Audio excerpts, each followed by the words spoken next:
ليغفر لك الله ما تقدم من ذنبك وما تأخر ويتم نعمته عليك ويهديك صراطا مستقيما وينصرك الله نصرا عزيزا هو الذي أنزل السكينة في قلوب المؤمنين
وتحرير كل شبر من أرضنا العزيزة ودعمنا رجوعا المغفور إلى الملك محمد الخامس من المنطقة والإعلان عن استقلال البلاد خير دليل على تلاحم العرش والشعب معا في مقاومة الاحتلال. وها نحن اليوم نحتفل بهذه الذكرى الغالية بكل إخلاص وتضحية. نسأل الله أن يديم علينا الإفراح والمسارات بالخير والهناء للجميع بشعار الله الوطن الملك وشكرا.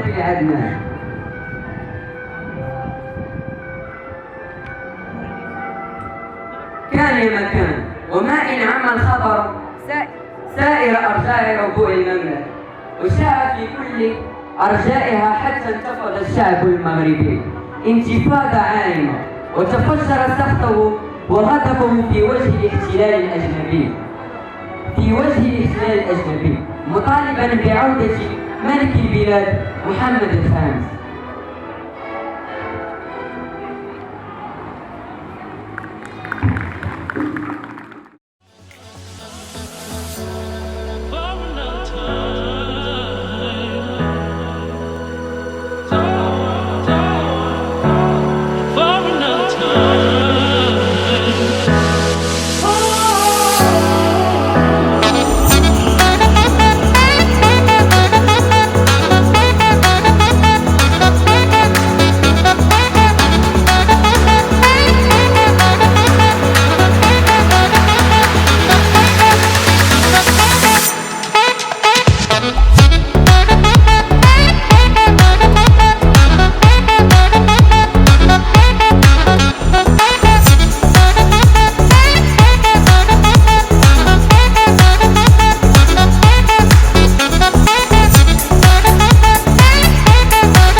الرحمن الرحيم والصلاة والسلام على أشرف المرسلين.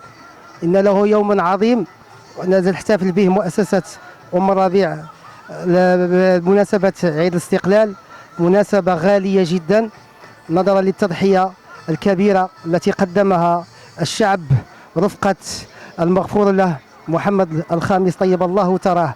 وها نحن اليوم نحيي هذه الذكرى بكل فخر بكل اعتزاز ونورثها لأبنائنا كما ورثها لنا أجدادنا، فكلنا فرح. كما نلاحظ أن مجموعة من الآباء والأساتذة هللوا وزغردوا بهذه المناسبة، ولنا اليقين بأن براعمنا وأطفالنا وتلاميذتنا أنهم زرعنا فيهم هذا الحب، وهذا هو الدور الأساسي الذي تلعبه كل مؤسسة على حدة. فبفضل هذا الاحتفال نحيي في قلوب المغاربة جميعا التضحيات الجسام التي ضحى بها أجدادنا وملكنا المغفور له محمد الخامس. فلنا اليقين بأننا سوف نحتفل كل سنة بكل عز وافتخار كما قلت، وهدفنا الحفاظ على هذه المكتسبات وكذلك السير قدما نحو التطور والعلم والمزيد من المسؤولية. نشكر كذلك جريدة حوار بريس على اهتمامها الشديد ودائما تقف معنا جنبا إلى جنب في كل مناسبة على حدة. ونشكر الجميع أساتذة ومؤسس وتلاميذ وكل من شارك من بعيد أو من قريب في هذه المناسبة. وشعارنا الخالد: الله، الوطن، الملك.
منذ 1912 اتشكلت أول الصور الوطنية السابقة التي بذل من أجلها الملك والشعب سويا الغالي والنفيس في سبيل عودة الوطن وكرامته والدفاع عن ثوابه ومقدساته.